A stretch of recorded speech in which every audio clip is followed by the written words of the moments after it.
మా అంకులు విజయవాడలో ఉంటారు. అండ్ ఇక్కడ కొంతమంది అంకులు నాన్నగారు బాగా క్లోజు. మనోజ్, నువ్వు ఎన్నో సంవత్సరాలు ఇంటి బయటగా ఉన్నావు, నీ సొంతంగా ఉన్నావు. మీ నాన్నగారు అమ్మగారు ఒక్కరే ఉన్నారు.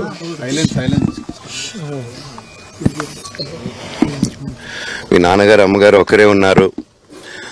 మీ అన్నయ్య ఏమో దుబాయ్కి షిఫ్ట్ అయిపోయాడు ఫ్యామిలీతో. మీ వైఫ్ ప్రెగ్నెంట్గా ఉంది.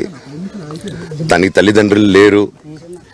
తనకి ఇప్పుడు మీ అమ్మ అవసరం ఉంది, పెద్దోళ్ళు అవసరం ఉంది. నువ్వు అక్కడే ఎలా చూసుకుంటావు అంటే నాకు ఆ రోజు మా భార్య కూడా ఒకసారి వాళ్ళు అన్నీ చెప్తున్నారు కదా, ఎందుకంటే ఒకసారి వినండి అంటే, సరేమ్మా నీకోసం వస్తాను అని చెప్పి మళ్ళీ తిరిగి రావడం జరిగింది. అండ్ నేను ఈరోజు నా గురించి ఆరోపణలు వేస్తున్నారంటే అది నేనేం చెప్పలేను. ఓన్లీ మీకు ఆధారాలు మాత్రమే చూపించగలుగుతాను.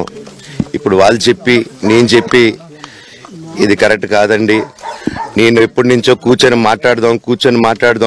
మాట్లాడదాం అంటున్నాను. పిల్లలకి లోకల్లో అక్కడ లోకల్లో ఉండేది ఎవరో కాదండి, మా బంధువులే అండి అందరూ. ఆ చుట్టుపక్కల గ్రామాలందరూ మా నానమ్మ ఊరు, మా అమ్మమ్మ ఊరు అందరూ మా వాళ్ళండి. వాళ్ళ పిల్లలు, మనవాళ్ళు, వాళ్ళ బంధువులు. సో వాళ్ళకి అన్యాయం, వాళ్ళు నాకు వాళ్ళ అర్జీలు పెట్టుకున్నారు, వాళ్ళ లెటర్లు పంపించారు, వాళ్ళన్నీ చేశారు. నేను వాళ్ళకి సపోర్ట్గా మద్దతుగా నిలబడి ఏమైంది నేను అడిగేసరికి వినయ్ అతనికి ఫోన్ చేశాను, మెసేజ్లు పెట్టాను.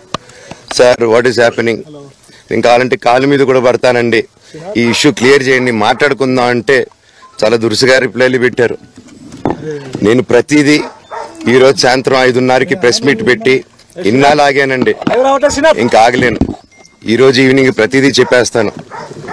ఆ రోజు నేను పోలీసు సపోర్ట్ అడిగినప్పుడు స్టేషన్కి 100కి ఎందుకు ఫోన్ చేశాను, ఆ 100 దగ్గర నుంచి నేను పర్మిషన్ ఇస్తున్నాను, నాకు ప్రాబ్లం లేదు.